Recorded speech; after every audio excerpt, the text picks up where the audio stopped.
Jadi sedikit saya ingin menceritakan keramat beliau yang saya alami sendiri, bukan dari kisah-kisah orang lain. Saya datang tahun 95 di Banjarbaru, kemudian saya ziarah sama beliau. Waktu itu habis pengajian sampai di pintu, kemudian karena beliau capek nggak bisa menemui, saya kembali ke Jawa. 97 ke sini lagi. Pada waktu itu di 97 itu karena saya barusan menikah 1 tahun, ekonomi sulit. Kemudian saya punya anak kecil, karena kita tidak ada pengalaman, anak saya menangis, habis menangis sampai 24 jam menangis, tidak ada apa namanya air matanya. Sampai malam itu istri saya kecapean, tertidur, saya yang jaga. Saya sedih juga, saking sedihnya capek saya tertidur. Kira-kira tertidur itu malam, kira-kira jam 2, jam 3 itu sedih saya sampai terbawa dalam mimpi. Saya sedih di tanah Jawa, di rumah saya di Jawa, daerah Lumajang sana. Di belakang rumah antara maghrib, tiba-tiba datanglah Guru Zaini. Waktu itu belum berguru saya. Lah, Guru Ije, ya salaman sama saya, cium bolak-balik. Masuk lagi beliau kegelapan malam, kemudian bawa duit, salaman lagi sama saya bolak-balik, kemudian duit tadi diserahkan ke saya. Nah kemudian saya lihat duitnya itu 15 lembar 10.000 abang-abang. Beliau berpesan yang 50.000 buat nukar tilam, yang 50.000 buat pindah di rumah ini, yang 50.000 buat zimat ya. Nggih, Guru. Nah kemudian beliau pergi. Setelah itu dalam mimpi itu langsung saya ke Banjar. Ternyata anak saya itu menangis, di atasnya ada ular. Habis itu saya ambil kayu, saya sodok, ular jatuh di atas anak saya. Kebetulan di atas anak saya itu ada kawat. Nah melengkung untuk lampu. Ular jatuh sini, pukul, lari. Habis ular lari tadi, anak saya berhenti. Berarti rumah ini ada jinnya. Maka sama guru sekumpul disuruh pindah. Di situ saya bangun, anak saya diam. Di situ saya bangunkan istri, bangun. Saya barusan mimpi Guru Ije yang digambar-gambar orang di rumahnya itu. Saya diberi duit 15 lembar, beliau pesan 3, disuruh nukar tilam, disuruh nukar tilam, pindah di rumah sini, dan kemudian buat jimat 50. Kemudian habis itu denge ada ular, kutunjul pakai kayu, jatuh di atas anak kita pukul, berhenti sekarang. Berarti di rumahnya jinnya ding. Saya bilang sama istri, iya Pak, semoga bagus mimpinya. Setelah 3 hari itu saya biasa, karena posisi saya waktu itu di belakang museum Jalan Wisma Rahayu, Jalan Wijaya Kusuma nomor 15. Itu depannya itu orang-orang kantor pos. Biasanya kalau ulang tahun anaknya yang suruh doa saya, pasti diberi 20.000, habis doa tadi itu. Habis itu, nanti sore doakan ya anak saya ulang tahun. Nggih, Bos. Saya datang sore itu, saya doain selesai, diberi duit amplop. Kok kandel? Saya pikir 1000-an, kalau 20 kan banyak juga. Habis itu saya buka di rumah, ternyata persis mimpi saya. Duitnya 15 lembar, habang-habang 10.000. Langsung istri saya panggil, Dek, sini. Ini duit seperti mimpi saya, jumlahnya habang-habang semua. Berarti ini takbir mimpi saya 3 hari kemarin. Langsung seketika itu saya pindah 55.000 saya buat pindah ongkos mobil ke Wisma Rahayu, yaitu di daerah Amaku. Nah pindah, habis itu 50.000 saya buat beli kasur tilam, yang 50.000 saya buat zimat. Nah disitulah mulai anak saya tenang, nggak nangis, nggak rewel, sehingga saya bisa ngomong, saya geledek kalau pagi hari. Habis gitu mulai murid mulai banyak ngaji sama saya di sana. Habis gitu ada kejadian besar di daerah Kapuas. Terusan ada anak mimpi punya ilmu bagus, akhirnya blok A, B, C, D itu berguru sama dia, hampir 1.000 orang. Habis itu pada waktu itu 97, yaitu reformasi, rame-ramenya orang demo. mengumpulkan massa lebih 3 harus pakai izin, karena itu hampir 1000 ratusan orang, tidak izin ditangkap anak itu. Timbari ditangkap, ditanyakan izinnya tidak ada, diberi waktu sebulan. Kalau kamu tidak punya guru yang punya izin resmi secara pemerintahan dan secara di pondok-pondoknya, maka aku tangkapi kamu.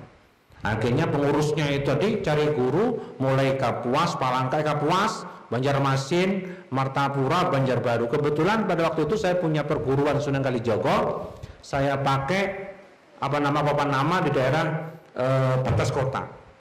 Dia melihat pelang itu datangi saya. Habis datangi saya, dia tanya surat menyuratnya. Pian punya perguruan itu resmi lah, resmi. Ada izinnya lah, ada IPSI-nya ada, sampai sekarang ada, surat IPSI-nya ada. Kemudian secara politik, secara sosial politik ada izinnya. Izin izin pondok, ini izin dari kiai, saya pelatih untuk bisa melatih, bagus. Secara izin lengkap. Saya terakhir ingin tahu kalau sampai sakti enggak, anjar katanya dia. Nah, maksudnya gimana? Kita tunggu pian datang keterusan Kapuas hari ini, jam ini, tanggal ini. Oke? Datang saya sama santri ke sana.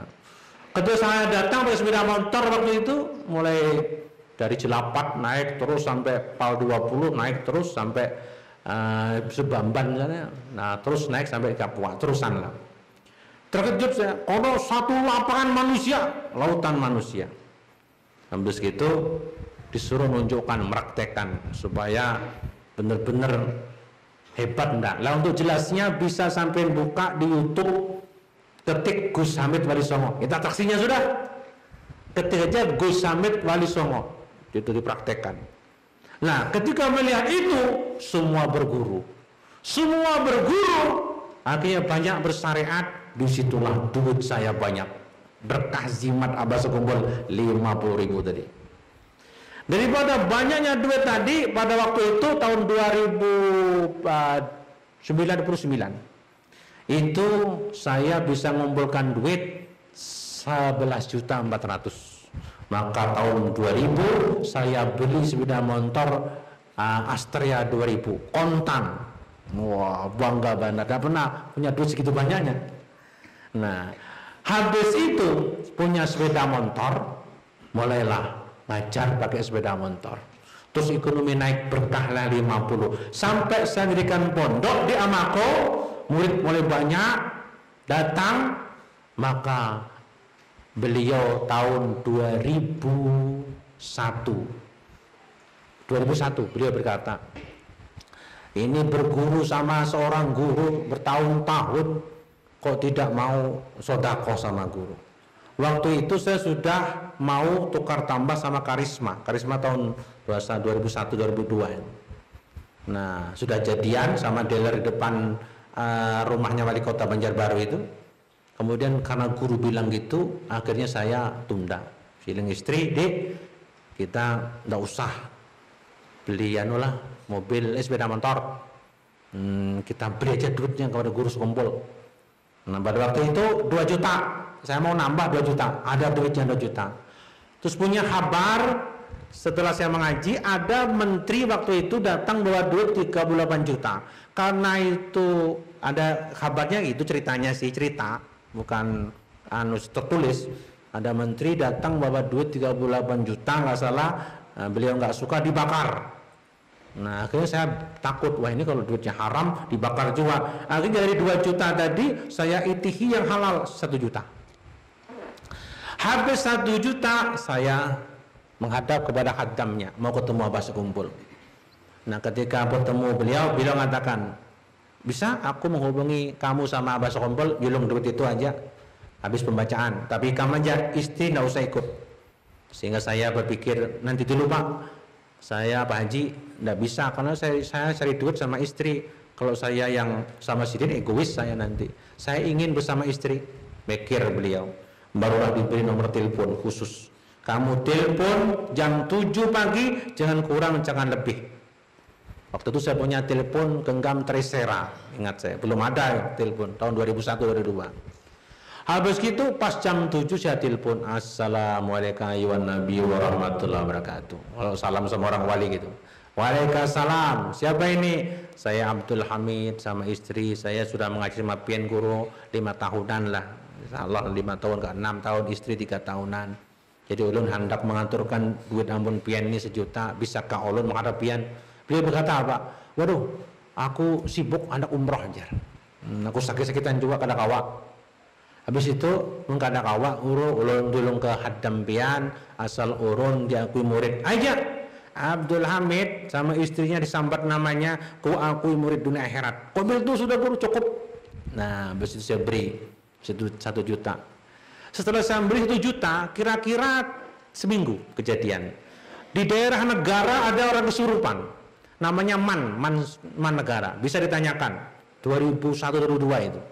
Jadi negara itu, kalau di negara itu ada jembatan 2, tengahnya masjid, jembatan itu ada Man, ada pondok pesantren Pak Mujib Tafsir Quran. Ada kesurupan cewek-cewek, 48 cewek-cewek yang cantik-cantik pulang. Aduh, akhirnya kiai-kiai negara tidak bisa, termasuk Pak Mujib tidak bisa nangani, kiai kandangan tidak bisa. Saya punya murid Amri di sana. Maka murid Amri mengatakan, saya punya guru di Banjarbaru, orang hebat. Nah, dikiolah saya ke sana. Mendengar kabar yang kesurupan banyak, saya ngajak santri 1 pickup yang sudah puasa berapa tahun. Nah, waktu itu pakai pickup Kijang kotak. Waktu saya awal-awalnya bisa nyupir ke negara. Sampai di sana langsung kita obati, semua sembuh. Alhamdulillah sembuh. Kemudian kita deteksi di mana pusatnya, ternyata di perpustakaan. Ternyata dia membangun perpustakaan di atas kuburan, di belakangnya rumahnya hantu jin. Tidak selamatan, hamok jinnya, maka kesurupan itu semua. Akhirnya kita netralkan. Nah, kemudian kita disuruh datang per bulan, harus punya mobil, maka harus beli mobil saya. Habis itu, ini awal saya punya mobil, kan sudah nyulung abas kumpul 1 juta. Karena harus ke negara, harus punya mobil, saya beli mobil. Kebetulan saya tiap Jumat baca burda di showroom Rizky waktu itu. Saya ngomong, bos, saya butuh mobil gasan pengajian di negara. Ada Gus, buat sampean cocok mobil sedan Corona, waktu itu Corona. Buat sampean 23 aja sudah.